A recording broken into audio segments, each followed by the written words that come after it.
everybody, and welcome back to another episode of What's the Play. On today's level 5 puzzle, we're going to be talking about the end game. The end game is one of my favorite parts of Warhammer. It's turn 4 and turn 5 when you don't have a lot of units left and things are super scrappy, where a single grenade can make the difference between life and death. In today's puzzle, you are playing as the Tau Empire.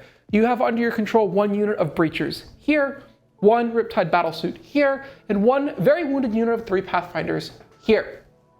This Breacher team is 7 inches away from this objective. That means if they roll an advance of a 1, you can put 3 models on, but they can't make a normal move onto it. Each Breacher is OC2, this Ballistic Dreadnought is OC4. This Riptide can make a normal move onto either this objective or this objective.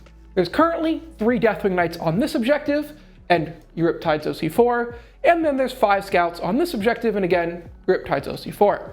Over here, your unit of 3 Pathfinders can make an advance roll onto this objective, but not a normal move. Facing off against you is the Dark Angels, who have 1 Ballistic Dreadnought on this objective, 1 unit of 3 Deathwing Knights on this objective, and 5 Scouts on this objective. It is currently the start of your command phase at the bottom of turn 5. That means you're going to take 1 turn and the game is going to be over. The score is as the board shows, where you have 58 points and your opponent has 77, which means that you are 19 points behind your opponent.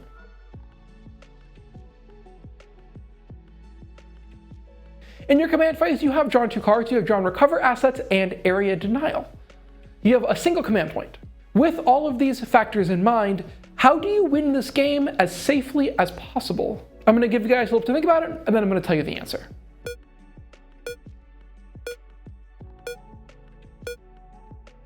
So the key to solving a board state like this is really just eliminating variables. What do we need you to win? Well, we're 19 points behind, so if we score 20 points this turn, we win the game. And there's 2 ways we can do that. The first is we hold 3 objectives and complete either one of our secondary cards, or we hold 2 objectives and we complete both secondary cards. One of those is Area Denial, which just requires us to leave a unit in the center, and one of those is Recover Assets, which gives us 3 points for doing 2 actions and 6 points for doing 3 actions. However, here's where we can start to eliminate variables. 2 of our units can only advance onto objectives, which means if we want all 3 of our units to do Recover Assets, we can only hold the single objective, so we can just go ahead and take that card and flip it over. It's basically irrelevant for our course this turn, so this is gone, which means that we have to hold all 3 objectives and score Area Denial. How do we do that as safely as possible? Let's start with this unit of Breachers. If they make an advance roll, we know that we can put 3 models on this point while rolling a 1, which means we're going to have 6 OC to our opponent's 4, holding this objective. The rest of these models don't matter, so they can be strung back, like so, which is going to give us Area Denial. So now we have Area Denial, and we have our first objective. This Riptide can really easily just walk over to here, and he's OC4 and the Deathwing Knights are each OC1, so we're going to hold that objective. So now we have 2 objectives in Area Denial, so we only have to hold this one.